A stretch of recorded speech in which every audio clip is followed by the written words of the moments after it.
우리가 오늘부터 살펴보게 되는 이 말씀은 마태복음 5장에서 7장까지에 기록된 산상수훈, 그 중에서도 오늘 본문은 팔복에 해당하는 말씀입니다.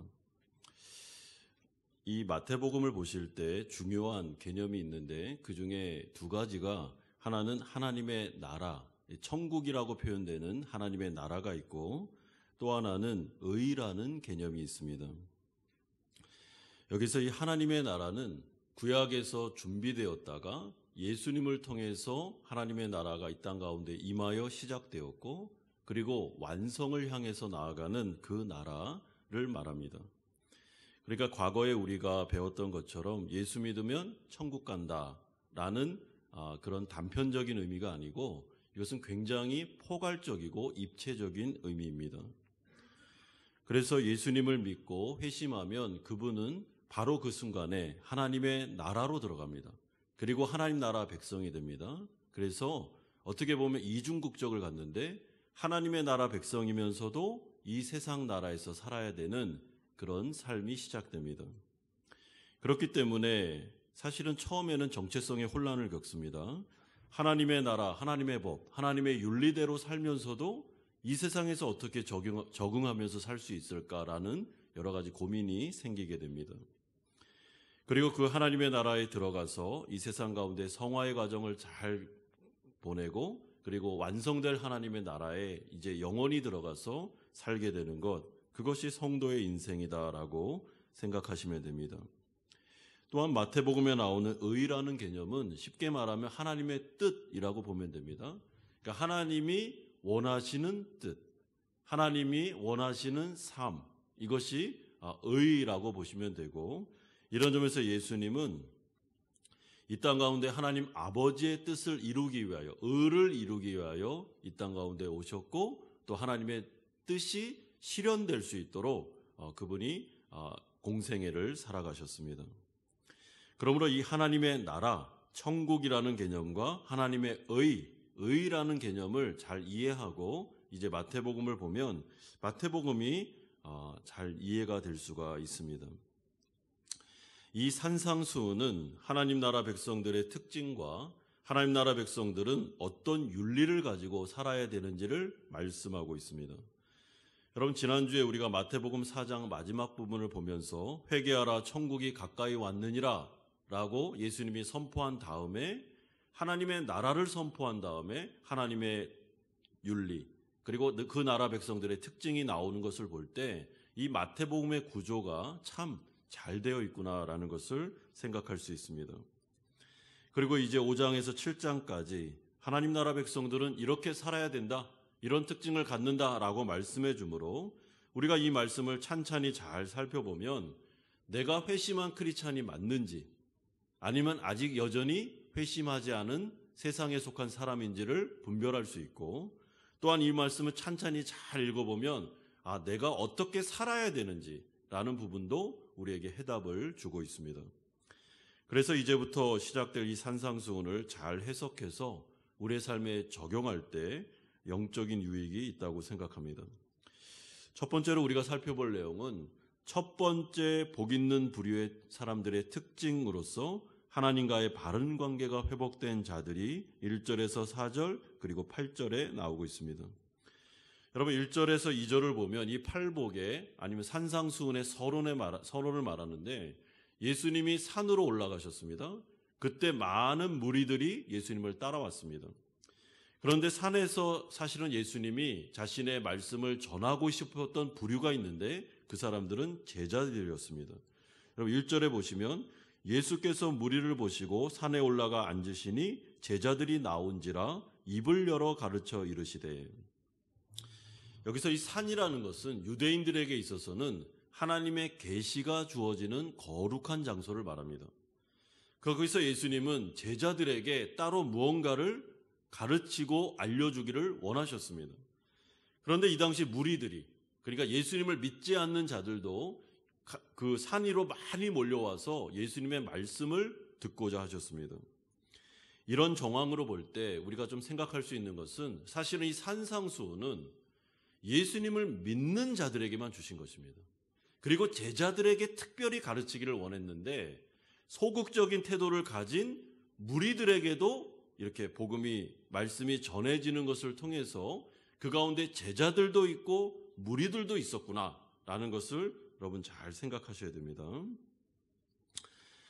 이런 점에서 오늘 본문의 1절에서 12절까지를 보면은 이제 예수님께서 팔복을 말씀하시는데 복이 있나니라는 말이 무려 8번 반복됩니다. 그럼 복이 있습니다. 이런 사람들에게는 복이 있는 것입니다. 라고 말은 8번 반복되면서 이게 팔복, 그래서 팔복이라고 말을 하는 것입니다. 그런데 여기서 이 복이 있나니라는 이 표현은 하나님 앞에서 누가 정말 뛰어나게 복받은 사람입니까? 이런 부류의 사람입니다라는 감탄사가 섞인 표현입니다. 굉장히 감탄을 하는 것입니다. 이런 사람들이 복 있는 사람들입니다. 그리고 8가지의 특징이 있습니다라고 알려주고 있습니다.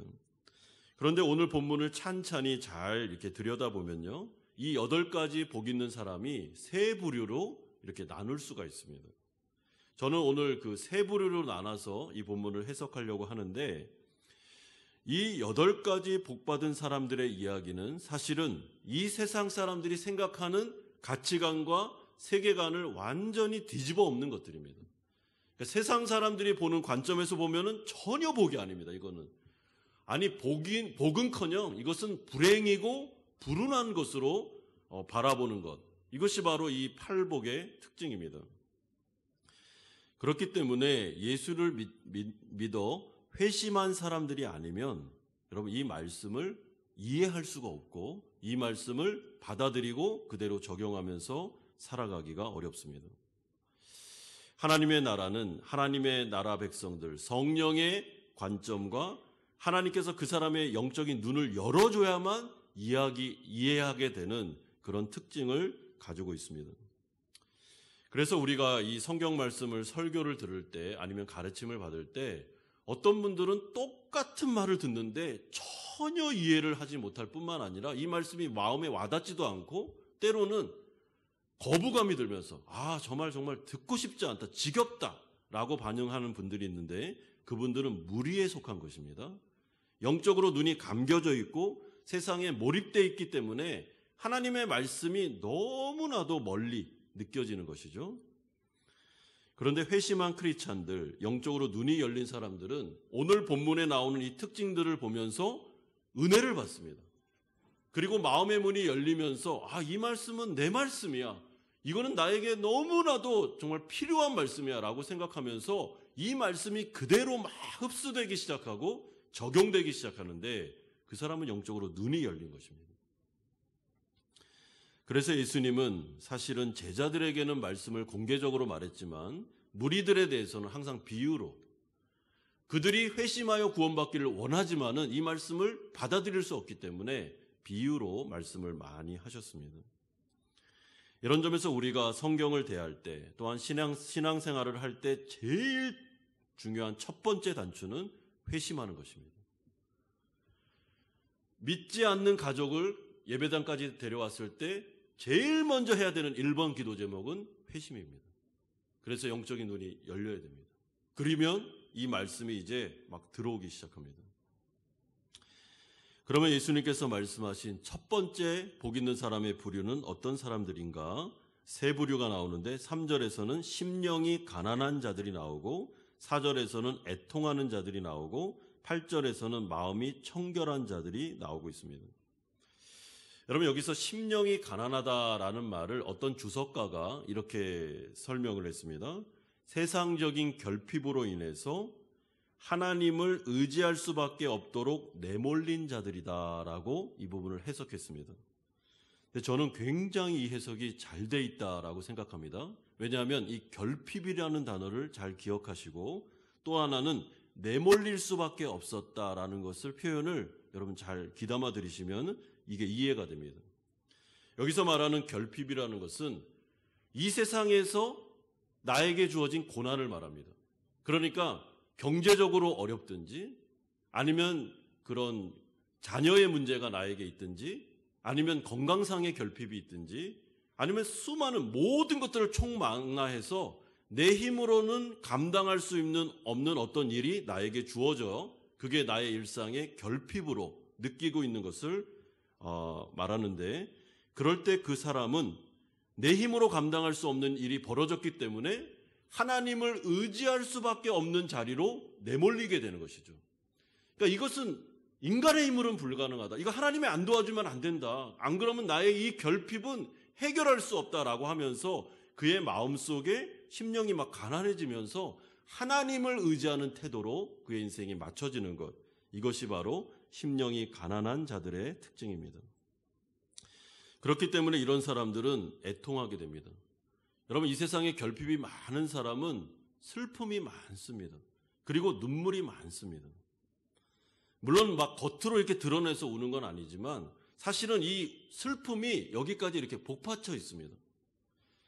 그래서 경제적인 어려움이 오거나 아니면 자녀의 문제로 고통을 당하거나 아니면 질병의 문제로 아니면 수많은 여러 가지 결핍으로 인해서 이 마음속에 이렇게 울음이 차 있는 분들을 이렇게 만나면 이야기를 끝낼 때 항상 이렇게 눈물부터 탁 흘립니다.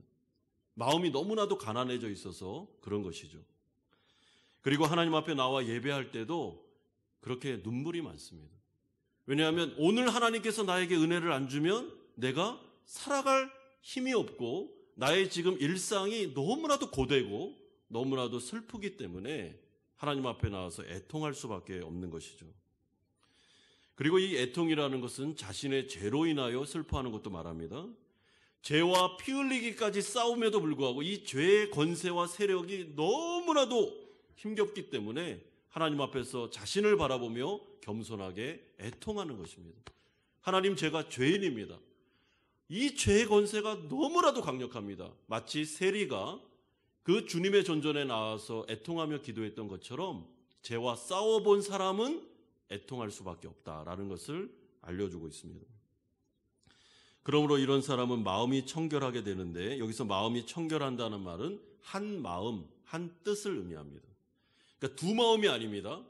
오직 하나님만을 의지하기로 결정한 사람, 한 마음으로 좌로나 우로나 치우치지 않고 그냥 한 분만을 나는 이제 섬긴다라고 하는 것을 마음이 청결하다, 마음이 굉장히 이 사람 깨끗한 사람이야 라고 말해주고 있습니다.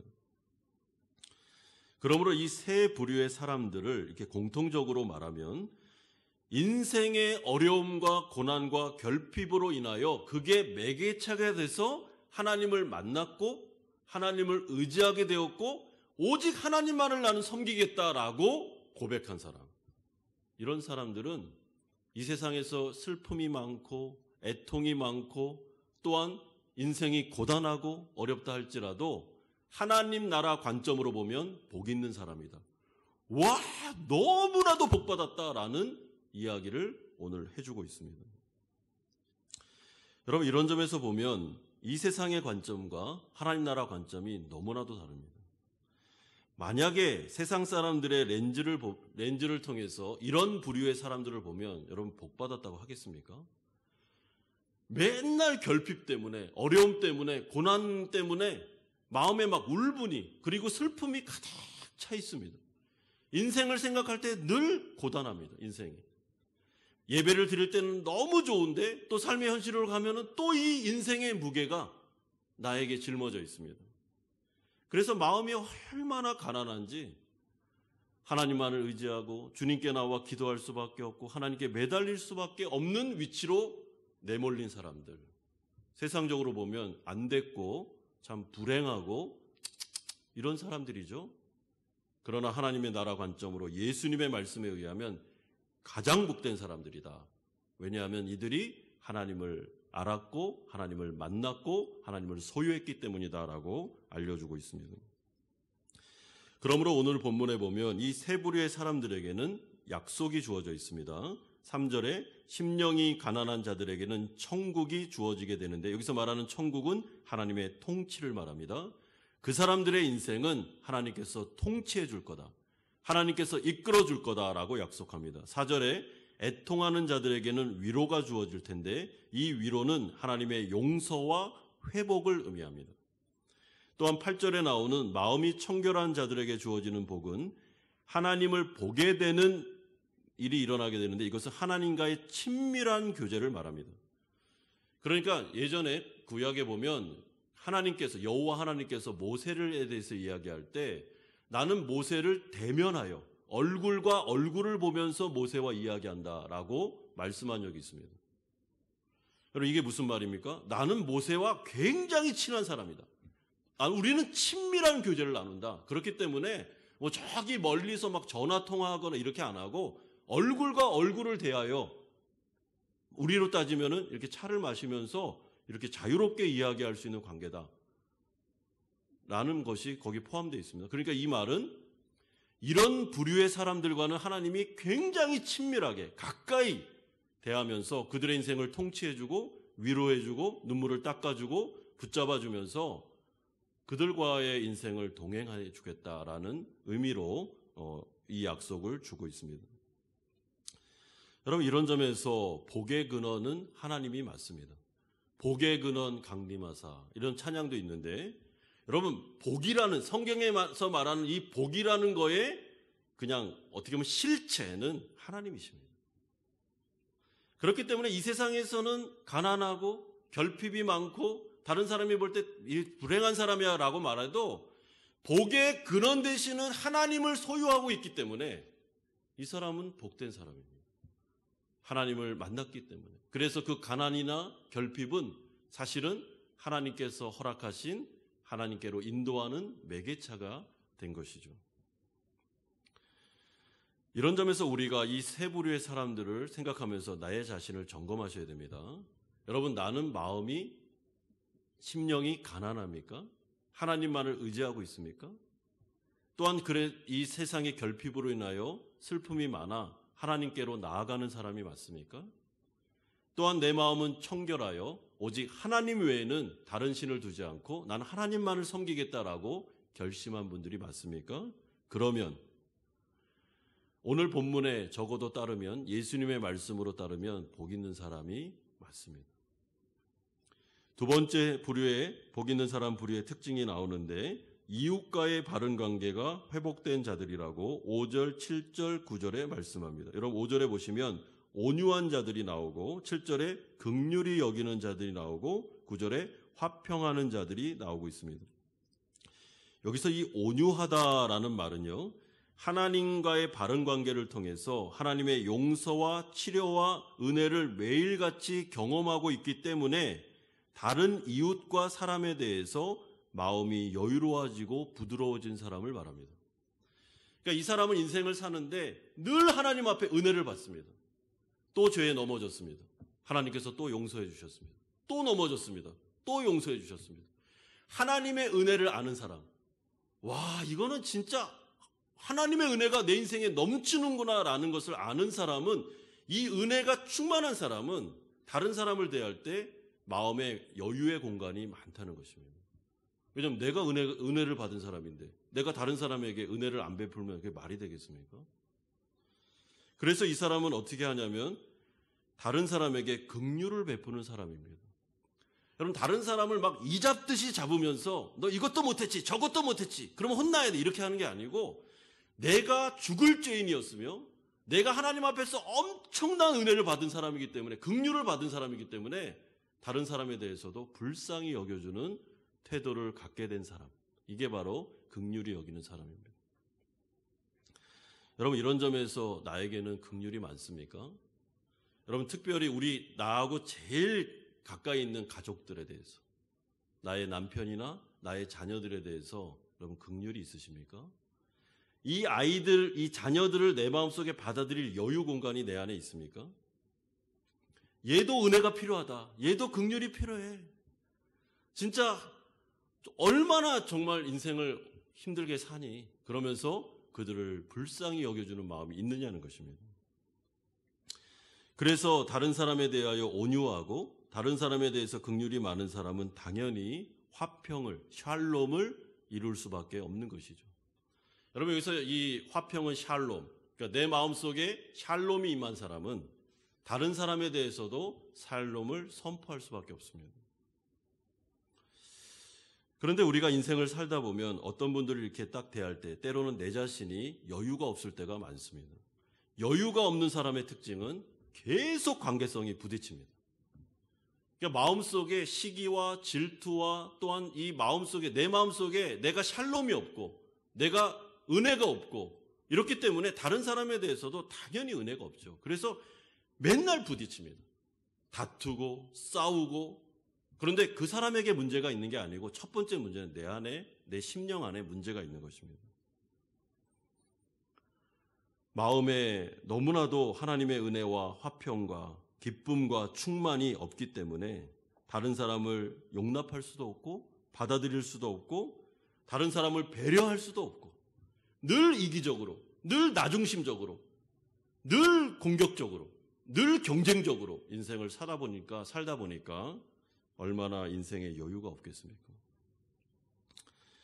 그런데 사실은 세상에서는 이런 사람들, 온유하고 긍휼이 많고 또한 화평케 하는 자들에 대해서 복 있다 말하지 않습니다. 여러분, 이 세상은 이런 사람들이 바보입니다.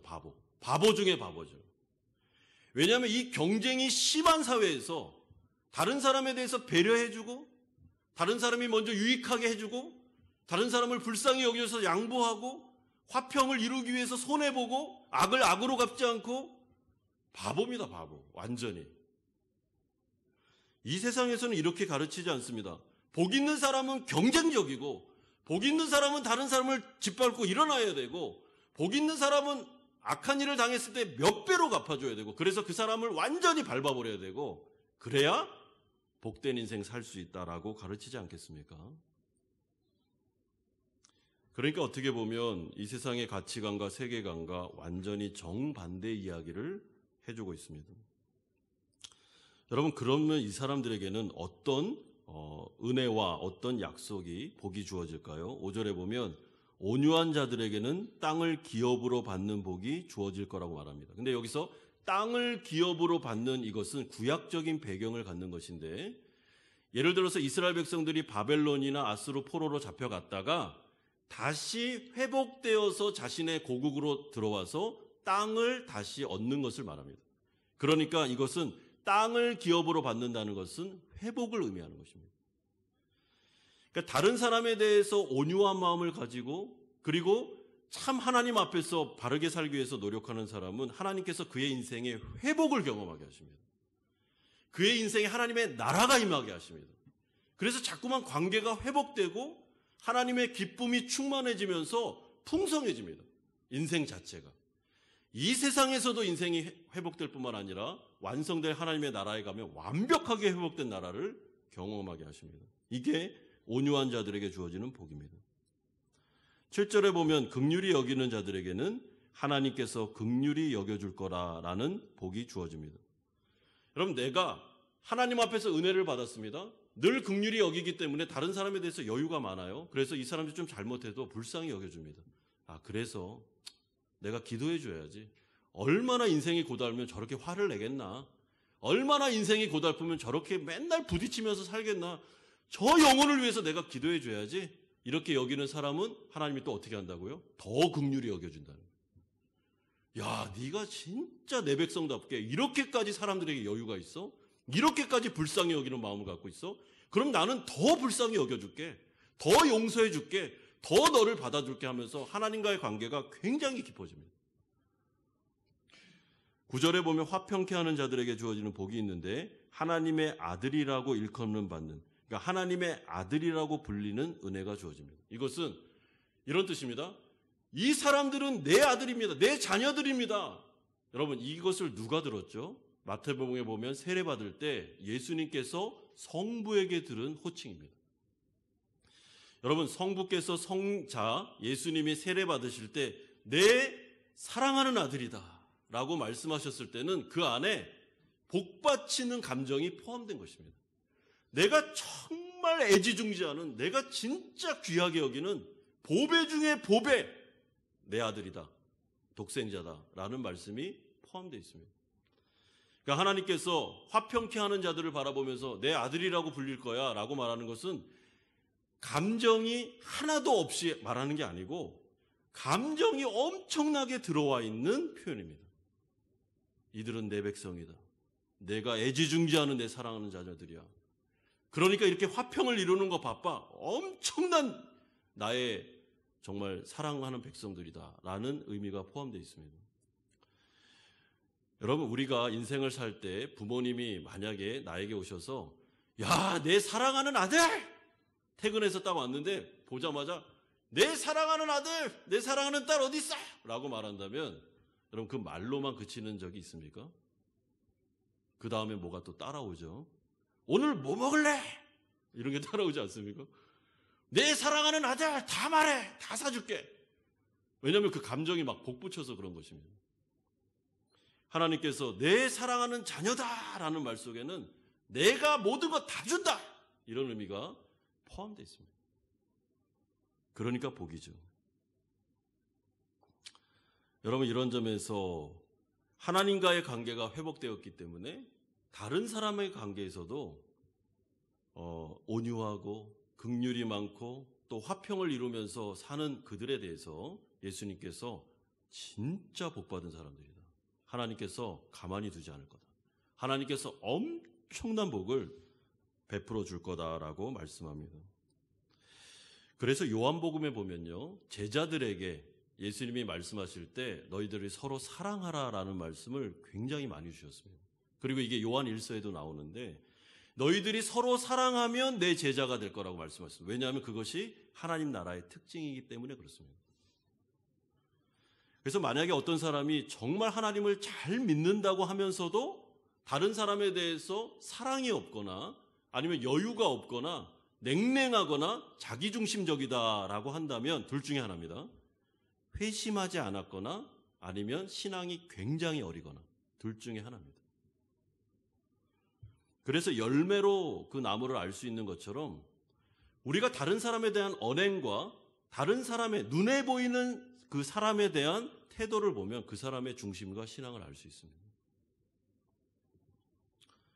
그래서 예수님은 부모를 공경하라 하셨고 또한 아내를 사랑하라 하셨고 남편을 존중히 여기라 하셨고 교회 안에서 교인들과 서로 사랑의 관계성을 맺으라고 하셨고 이웃에 대해서는 긍휼히 여기는 마음을 가지라고, 그래야 내 백성이라고 알려주신 것이 바로 그 문맥 속에서 나오고 있습니다. 마지막 세 번째로 복 있는 부류의 사람의 특징이 나오는데 그것은 세상과의 바른 관계가 회복된 자들이다 하면서 6절 그리고 10절에서 12절에 나오고 있습니다. 여러분 6절에 보십시오. 의에 줄이고 목마른 자가 나오고 10절에는 의를 위하여 박해를 받는 자들이 나오고 있습니다. 제가 아까 서두에 의가 뭐라 그랬습니까? 마태복음에 하나님의 나라와 의라는 개념이 많이 나온다고 그랬는데 이 의라는 것은 하나님의 뜻이라고 그랬죠. 그러니까 의에 줄이고 목마르고 의를 위해 박해를 받는다라는 말은 이 세상을 살면서 내가 하나님 나라 백성이기 때문에 하나님의 뜻과 성경에 기록된 윤리대로 살기를 애쓰는 사람, 이 사람이 바로 의에 줄이고 목마른 사람입니다. 하나님이 원하는 옳은 일, 하나님의 뜻대로 살고자 하는 것, 그래서 이 세상 가운데 세상 방식이 아니라 하나님 나라 방식대로 살려고 하는 이 사람들, 그래서 이 가운데 의를 이루고 선을 베풀고 그리고 하나님의 나라가 임할 수 있도록 노력하고 싶은 사람들, 이 사람들이 본문에 나오는 의에 줄이고 목마른 사람들입니다. 그런데 문제는 세상이 이런 사람들을 안 좋아한다는 것입니다. 여러분 상식적으로 보면 저도 성경을 읽으면서 참 이 부분이 어떻게 보면은 이해가 되면서도 이해가 안 되는데, 여러분 진짜 크리스찬들이요 성경대로 살려고 노력하면 그게 아름다운 인생이잖아요. 그렇잖아요? 근데 왜 세상 사람들은 안 좋아할까요? 그걸 직장이나 아니면 가정이나 아니면 믿지 않는 분들과 이렇게 살아갈 때 악을 악으로 갚지 않고 음란과 아니면 이 세상의 모든 죄악을 거부하고 청결하게 살기 위해서 노력하고 사랑을 어떻게든지 베풀려고 하고 경쟁사회에서 긍휼히 여기려고 하고 이러면서 정말 성경대로 하나님이 원하시는 삶을 살아감에도 불구하고 세상 사람들은 오히려 그것을 핍박하고 박해하고, 오늘 본문에 보면 욕한다는데 이건 언어적인 폭력입니다. 막 욕을 하면서 왜 그렇게 하겠느냐라는 것입니다. 이 부분에 대해서 요한복음 3장 19절에서 20절은 이미 예수님께서 이 부분에 대해서 알려주신 바가 있습니다. 그 정죄는 이것이니 곧 빛이 세상에 왔을 때 사람들이 자기 행위가 악함으로 빛보다 어두움을 더 사랑한 것이니라. 악을 행하는 자마다 빛을 미워하여 빛으로 오지 않으니 이는 그 행위가 드러날까 함이라. 무슨 말인가 하면, 쉽게 말하면 그렇게 의롭게 사는 크리스찬들은 믿지 않는 자들이 볼 때는 그들의 삶 자체가 자신들을 정죄하고 있기 때문에 굉장히 기분 나빠한다는 것입니다. 구별되는 삶 자체가 기분 나쁜 것입니다. 왜냐하면 당신들이 틀렸습니다. 하나님을 경외하지 않는 것입니다. 이거는 하나님 앞에서 죄입니다라는 것을 그냥 대놓고 말은 안 해도 크리스찬들의 언행이 얘기해주고 있기 때문에 굉장히 기분 나빠하면서 자존심 상해하면서 모욕적으로 느끼면서 그들이 핍박하고 싫어하게 될 거다라고 말씀해주고 있습니다. 여러분, 이것은 사실입니다. 왜냐하면 크리스찬들의 존재 자체가 창조주 되신 하나님이 이 땅 가운데 다스리고 계시는 실체이심을 드러내고 있기 때문에 그렇습니다. 여러분, 우리가 이렇게 예배당으로 모이는 자체가 믿지 않는 자들이 인정하든 인정하지 않든 하나님은 살아계시고 그분은 창조주 되시며 그분은 우리를 다스리고 있으며 우리는 그분의 백성이라는 것을 지금 공개적으로 말하고 있는 것입니다. 그런데 예수 믿지 않는 자들은 어떻게 합니까? 하나님을 인정하지 않습니다. 하나님 없어. 하나님 무시해도 돼. 그런 게 어딨어. 그런 신이 어딨어. 인생의 주인은 나지. 내 마음대로 사는 게 행복이야. 내가 하고 싶은 욕망을 다 채우는 게 기쁨이라고 그들은 그런 세계관을 가지고 살아가고 있습니다. 그런데 크리스찬들의 존재와 그들의 구별된 삶은 그들의 삶의 가치관에 대해서 어떤 도전을 하고 있습니까? 아니요. 틀렸습니다. 당신들이. 하나님 살아계십니다. 당신들이 이렇게 사는 것은 욕망대로 자기중심적으로 사는 것은 죄입니다. 그리고 나중에는 멸망을 당하게 될 겁니다. 라는 이야기를 삶 자체가 지금 계속 해주고 있기 때문에 어둠에 속한 자들은 빛을 싫어하는 것입니다.